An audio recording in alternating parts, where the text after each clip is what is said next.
నేను అది అయోధ్యలో వచ్చే వాళ్ళందరికీ నిత్యం అన్నదానం పెడుతున్నా, అన్నప్రసాదం ఇస్తున్నా. ఎవరు వచ్చినా కానీ ముందుగా నాకు ఇన్ఫార్మ్ చేస్తే వాళ్ళకి రెడీ చేసి పెడతా. ప్రస్తుతం 1000 మంది పైన వస్తున్నారు. మన తెలుగు వాళ్ళకి భోజనం దొరకదు అక్కడ, అందుకని అందరికీ ఉచితంగా పెడుతున్నా.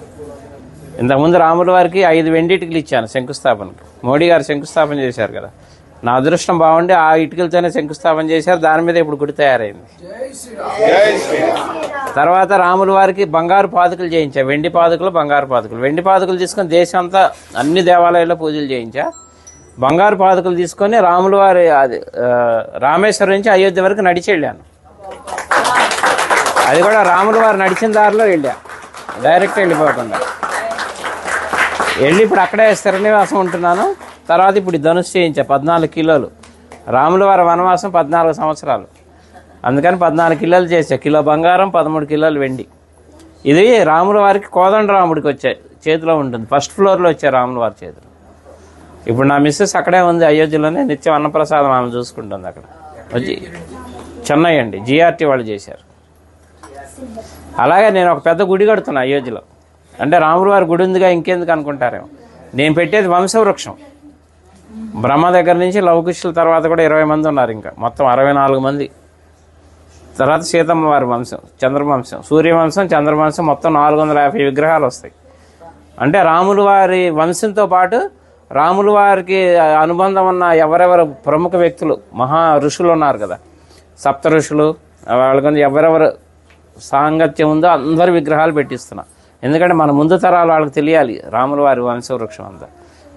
అందుకని శాశ్వతంగా ఉండాలని పెద్ద స్థలం కూడా తీసుకున్నాం, ఒక 5 ఎకరాలు. అక్కడ పెడుతున్నాను. 5 సంవత్సరాల ప్రాజెక్ట్ అది, రెడీ చేస్తున్నా. అలాగే ఇప్పుడు అయోధ్యలో అంటే మన తెలుగు వాళ్ళ తరఫున నేనేం పని చేసినా తెలుగు వాళ్ళ తరఫున చేస్తాను. అయోధ్యలో వాల్మీకి ఎయిర్పోర్టు, ఇక నేను వెళ్తూ వస్తూ పోతూ ఉంటాను కాబట్టి 2-3 సార్లు చూశాను, కానీ నాకు ఎందుకో లోటుగా అనిపించింది. అక్కడ ఒక విగ్రహం పెట్టిద్దామని గవర్నమెంట్ అప్రోచ్ అయితే పర్మిషన్ ఇచ్చారు, సెంట్రల్ గవర్నమెంట్. 16 అడుగుల వాల్మీకి విగ్రహం పెడుతున్నాను. ఆ విగ్రహం కూడా రెడీ అయిపోతుంది ఇప్పుడు. అది కూడా ఎవరన్నా సహకరించినా కానీ తీసుకుంటున్నా. ఎందుకంటే భక్తి నాకు ఒక్కడికే కావాలని కాదు, పుణ్యం అందులో అందరినీ భాగస్వాములు చేయాలి. ఎందుకంటే దైవ కార్యం, అందుకని ఎవరన్నా చేస్తే వీళ్ళున్న వాళ్ళు చేయొచ్చు. అనుగ్రహం మొదలుపెట్టాను, వర్క్ జరుగుతుంది ఫాస్ట్గానే. మార్చి ఏప్రిల్లో విగ్రహ ప్రతిష్టాపన అయోధ్యలో. అట్లా అన్ని కార్యక్రమాలు మీరు ఎవరు ఎప్పుడు వచ్చినా కానీ నాకు చక్కగా నాకు ఫోన్ చేస్తే ముందుగా అన్ని ఏర్పాట్లు చేస్తారు. రూములు కావాలన్నా అక్కడ 48 రూములు కూడా కట్టబోతున్నాను. వచ్చేవాళ్ళు ఇప్పుడు ఉన్నాయి, ప్రస్తుతానికి 4-5 ఆశ్రమాలు తీసుకున్నాను, మన హ్యాండ్ ఓవర్లో ఉన్నాయి. ఎవరు వచ్చినా అకామిడేషన్ అది ఏర్పాటు చేస్తా అయోధ్యలో. నా నంబర్ కూడా నోట్ చేసుకోండి, 9550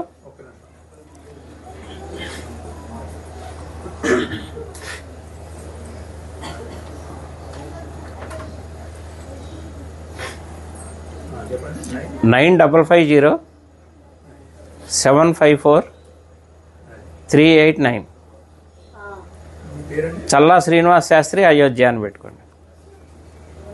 ఇంకా నేను ఉండబోయేది అక్కడే, హైదరాబాదే మాది కానీ మణికొండ, కానీ ప్రస్తుతం ఇంకా షిఫ్ట్ అయిపోయినాం అక్కడే ఉండి వచ్చే భక్తులకి సహాయం చేద్దామని అక్కడే ఉంటున్నాయి. ఇంకా రామ భక్తులకు సేవ చేసుకునే భాగ్యం ఇప్పించాడు రాముల వారు నాకు. ఎందుకంటే నిన్నే బాలరాముడు ప్రతిష్ట నిన్నే 1 year. అందుకే మా ఆవిడ అక్కడ ప్రసాదాలు తయారు చేసి మాకు అవకాశం ఇచ్చారు. ఇప్పుడు 6 రోజులు మొత్తం లోపల ప్రసాదాలు పంచే అవకాశం కూడా ఇచ్చారు. నిన్న మొదలైంది కార్యక్రమం, అందరికీ వినియోగిస్తున్నాం.